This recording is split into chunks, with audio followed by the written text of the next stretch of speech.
Առաջին ներկայացումը եղել է 1865 թվականին, Կարինյանի Շուշանիկ ներկայացումն է եղել, թատրոնի կողքին կանգնած են եղել այնպիսի երևելի մարդիկ, ինչպիսին են Հաթիկ Սարյանը, Արմեն Արմենյանը, հետագայում արդեն նոր մեծ խումբ է հավաքվել եւ այսօր այս թատրոնը 160 տարեկան է եւ 160 թատերաշրջան է ունեցել եւ այս թատրոնում եղել են այնպիսի երևելի մարդիկ, ինչպիսիք են Վարդան Աճեմյանը, Խորեն Աբրահամյանը, Գրիգոր Մկրտչյանը, Երվանդ Ղազանչյանը, Հակոբ Ղազանչյանը, Ալբերտ Մկրտչյան։ 1.5 դարից ավելի կենսագրություն ունեցող թատրոնի գեղարվեստական ղեկավար Լյուդվիգ Հարությունյանն ընդգծում է, իրենց հարուստ անցյալը փորձում են համադրել նորի հետ։ Հինը երբեք չես կարող արմատախիլ անել նորը տնկելու համար։ Այս թատրոնի արմատները չափից դուրս խորն են։ Ու ինչքան էլ փոխաբերական իմաստով լինի քամի, փոթորիկ,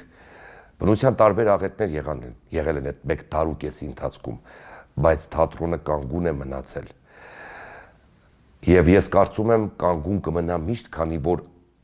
սա պայմանավորված չէ ներկայով, սա պայմանավորված է անցյալով, արմատներով, որովհետև այդ արմատները խորն են, ճշմարիտ են եղել եւ ամենակարևորը, ինչքան էլ ուզենաս, դու չես կարող այնպես անել։ Ինքը գուցե երբեմն երերա, բայց երբեք արմատախիլ չի լինի, քանի որ այս քաղաքը նախ ամենակարևորը ամուր քաղաք է, գիտի գնահատել ու պաշտպանել իր թատրոնը։ Այնինչ բեմում տեսնում է հանդիսատեսը, ետնաբեմում տասնյակ մարդկանց չերևացող աշխատանքի արդյունք է նաև։ Արդեն 34 տարի է թատրոնի զգեստապահարանների շուրջ 8000 զգեստները խնամքով պահում, դասավորում է Ռիտա Յայլոյանը։ Այս շորերը շարքը կանանցի զգեստներ են, որոնք հակել են Ռայա Թոմասյանը, այս շորը Գալիա Նովենցը,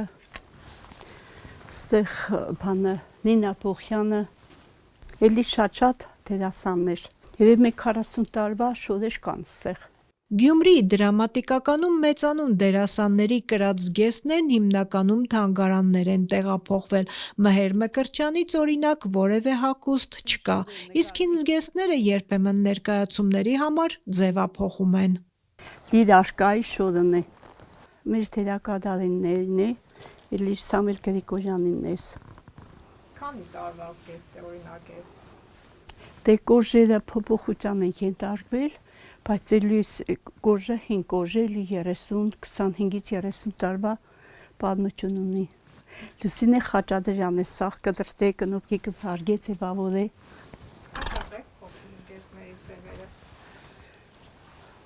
Դե նկարիչը ինչպես որոշեց ռեժիսորի հետ համաձայնության կան ու ձևափոխության եթե կարիք կա ձևափոխեն։ 160-ամյա թատրոնում նաև խնամքով պահում են ներկայացումների դեկորացիաների մակետները, դրանց մի մասը ցուցադրվում է թատրոնի ջեմասրահում։ Այս մակետը, որը դուք տեսնում եք, Խորեն Աբրահամյանի բեմադրության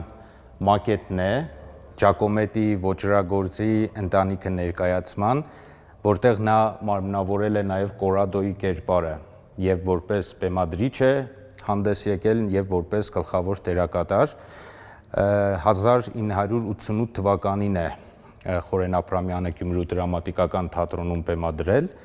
Դեկորացիաների դետալները հավաքում, եռակցում ու ստանում են, այնինչ բեմում տեսնում է հանդիսատեսը։ Թատրոնի գեղարվեստական ղեկավար Լյուդվիգ Հարությունյանն ասում է, ետնաբեմում աշխատող ու աննկատ մնացող մարդկանց աշխատանքի ու ստեղծագործության արդյունքն է, որ ապրեցնում է թատրոնը։ Ետնաբեմում ավելի հետաքրքիր է։ Այնինչ կատարվում է, հանդիսատեսը ցավոք չի տեսնում, բայց մենք տեսնում ենք, թե ինչ ահռելի աշխատանք է տարվում։ Դերասանները միշտ սերնդափոխություն հեշտ լինում է թատրոնում։ Նորը գալիս է մեր ավագ սերնդի կողքին, բայց գիտեք ինչ բարդ է ու ինչ դժվար է փոխարինել արհեստավորներին, դերձակին, որովհետև այսօր դերձակ շատ մարդիկ կարող են լինել, բայց թատրոնի դերձակ այլ բան է, թատրոնի կահույքագործը, ատաղծագործը այլ բան է, եւ իրենք մենք իրենց փայփայում ենք, որովհետև իրենք ամենակարևոր, իրենք շնչում են թատրոնով։ Գյումրիի դրամատիկականը տարեկան 130-ից ավելի ներկայացում է խաղում միայն Գյումրիում ու ամեն տարի 5 նոր ներկայացում բեմադրում։